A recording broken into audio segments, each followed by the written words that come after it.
पिछले 3-4 सप्ताह में दिल्ली के राजनीतिक क्रम में और प्रशासनिक स्तर और शासनिक स्तर पर कई सारे ऐसे मुद्दे आए जो बहुत चर्चा बटोरे।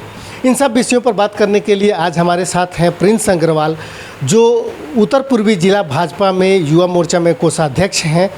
प्रिंस जी, क्या कहेंगे जिस तरीके से दिल्ली के मुख्यमंत्री जो हैं वो सिंगापुर जाना चाह रहे थे और भारतीय जनता पार्टी ने उन्हें जाने से रोक दिया, आपकी क्या राय?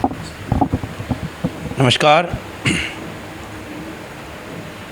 देखिए अमिताभ जी, ये आप पार्टी का आरोप है कि केंद्र सरकार भाजपा ने मुख्यमंत्री जी को सिंगापुर जाने नहीं दिया गया। जब वो फाइल एलजी के पास गई, एलजी ने बात रखी कि आप क्यों सिंगापुर जाना चाहते हैं।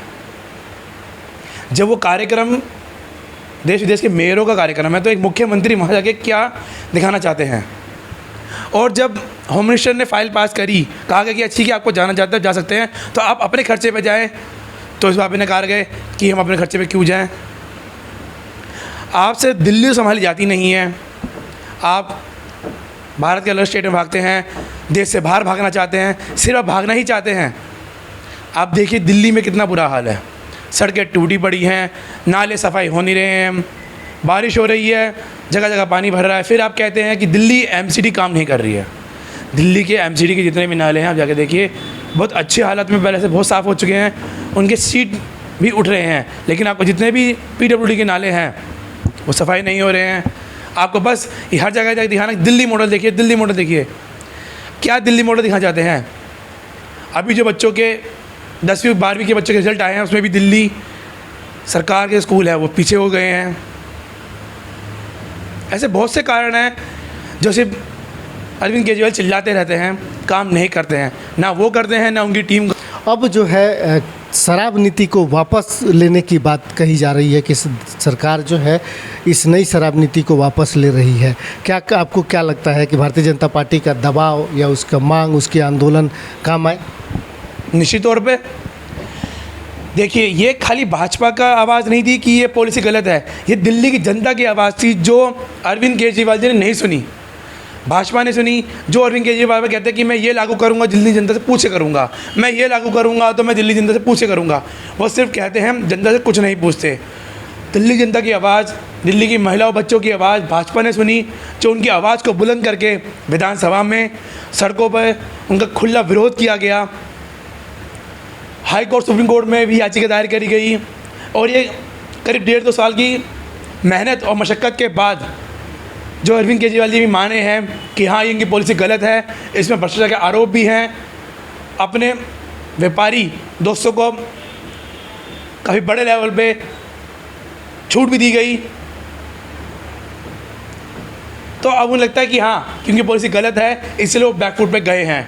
और निश्चित तौर पे खाली भाजपा की जीत नहीं, ये दिल्ली की जनता की जीत है, जिन्होंने अरविंद केजरीवाल भरोसा करके उन्हें वोट दिया था। जब नए एलजी आए हैं तो उसके दिल्ली चीफ सेक्रेटरी ने जब एलजी को रिपोर्ट भेजी कि इसकी लिकर पॉलिसी की जांच कराई जाए, और दिल्ली एलजी ने होम मिनिस्टर को सीबीआई जांच के लिए फ़ाइल भेजी गई है, तब ये बौखलाहट में केजरीवाल साहब आके टीवी पे बोलते हैं कि मैं मनुष्य सिसोदिया को 30 साल से जानता हूँ और मनीष बिल्कुल भी ऐसा नहीं है, ये उनके एक्साइज डिपार्टमेंट का काम है। जब कोई भी बिल कैबिनेट में पास होता है तो मुख्यमंत्री की जवाबदेही बनती ही है। इन्हें हर चीज़ पहले पता लग जाती है कि सत्येंद्र जैन जी जेल जाने वाले हैं, सिसोदिया जी जेल जाने वाले हैं, मैं 30 साल से उन्हें जानता हूँ। देखिए, ऐसे काम नहीं चलता है। आप देश स्टेट के मुख्यमंत्री हैं, आपको हर चीज़ जवाबदेही है। जब कोरोना की डेल्टा वेव आई थी, तभी अपने आप को छोड़ के हर पूरी दुनिया को आरोप कर रहे थे कि सेंटर जिम्मेदार है, वो देश जिम्मेदार है, सिंगापुर जिम्मेदार है।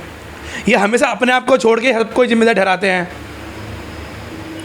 उसमें उस समय भी इन्होंने दिल्ली की जनता का ख्याल नहीं करते हुए अपनी लिकर पॉलिसी पे ध्यान दिया कि उसको कैसे बेहतरी बनाया जाए, अपने व्यापारी दोस्तों को कैसे बेनिफिट दिया जाए, उन सब चीज़ों पे ध्यान। आपको लगता है कि दिल्ली के जो मूल मुद्दे हैं वो बहुत पीछे छूट गए हैं इस सरकार में? निश्चित तौर पे दिल्ली के ठग केजरीवाल सिर्फ और सिर्फ राजनीति ही करते हैं, कहते हैं मुझे राजनीति करनी नहीं आती। इन्हें सिर्फ राजनीति ही करनी आती है। ये सिर्फ अपने आप को दर्शाते हैं, हर पोस्टर में अपना चेहरा लगा लगा के कहते हैं कि मैंने ये कर दिया, मैंने वो कर दिया। आज दिल्ली मॉडल देखे, दिल्ली आज हिंदुस्तान की क्या एशिया की सबसे पॉल्यूटेड स्टेट हो चुकी है।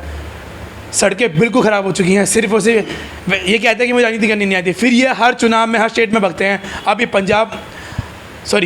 अब ये गुजरात भाग रहे हैं, फिर हिमाचल भाग रहे हैं कि आओ फ्री पॉलिसी ले लो, फ्री पॉलिसी। आज पूरे देश वर्ल्ड ने देखा है कि फ्री का चक्कर कितना, कह सकते हैं कि आप इसे कितना भयानक कार है। इस चक्कर में एशिया के कई देश बर्बाद होने की कगार पे खड़े हैं। श्रीलंका बर्बाद हो चुका है। पाकिस्तान अगले 2 से 3 महीने में निश्चित तौर पे अगर उसे IMF से लोन नहीं मिला तो निश्चित तौर पे श्रीलंका वाली हालत होगी। अभी 2 दिन पहले ही बांग्लादेश ने भी IMF से लोन मांगा है, $450 बिलियन डॉलर। तो अब सुप्रीम कोर्ट ने भी इस बात को, CGI ने भी बोला है कि ये फ्री की पॉलिसी देश के लिए घातक है। पंजाब और दिल्ली का फ्री पॉलिसी देने के मामले में बहुत बुरा हाल है, राज्य उसका बहुत ज़्यादा घाटा हो रहा है। तो ये सिर्फ अपनी राजनीति चमकाते हैं। दिल्ली के मूल मुद्दे, जिस मुद्दे पे खड़े होकर आए थे, जिस आंदोलन से खड़ी हुई पार्टी थी ये, उस आंदोलन को पीछे छोड़ दिया है। आंदोलन को उन्होंने, जिस मुख्यमंत्री के खिलाफ ये 500,000 पन्ने की कहते फाइल बनाई है, आज वो फाइल बिल्कुल ख़त्म हो चुकी है। पहला चुनाव जब जीत के आए थे, 39 दिन की सरकार जो उन्होंने बनाई थी, उसमें भी सीलातीसी से इन्होंने गठबंधन किया था। उसके बाद क्या दिया इन्होंने जनता से, नहीं गलती हो गई, हमें गठबंधन करके गलती कर दी। बस इन्हें राजनीति चमकानी आती है। जनता ने जिस भरोसे से इन्हें वोट दिया था, जिस काम के लिए इन्हें वोट दिया, इन्हें वो कुछ नहीं करना है। चाहे वो शिक्षा हो, चाहे वो पानी हो। अभी कहते हैं कि पानी फ्री, अब फ्री दे रहे हैं तभी तो लोगों को जनता तक पानी नहीं पहुँचना, क्योंकि जनता शिकायत कर सकती नहीं होगी, फ्री मिल रहा है उसे। जब आपको चीज़ फ्री मिलेगी तो उसकी शिकायत कैसे करेंगे आप?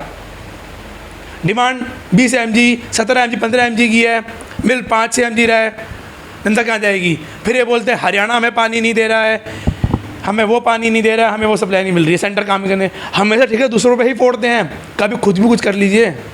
आप लोग जब अपने कामों को लेकर के जाते हैं, इस विधानसभा क्षेत्र के कामों को लेकर के, तो क्या अभी आप लोगों को इस बात के लिए कभी ये जिक्र होता है कि हाँ, अगर हमारी पार्टी सरकार में नहीं है, इसकी वजह से ये दिक्कतें जो हैं वो हमारे विधानसभा क्षेत्र में हो रही?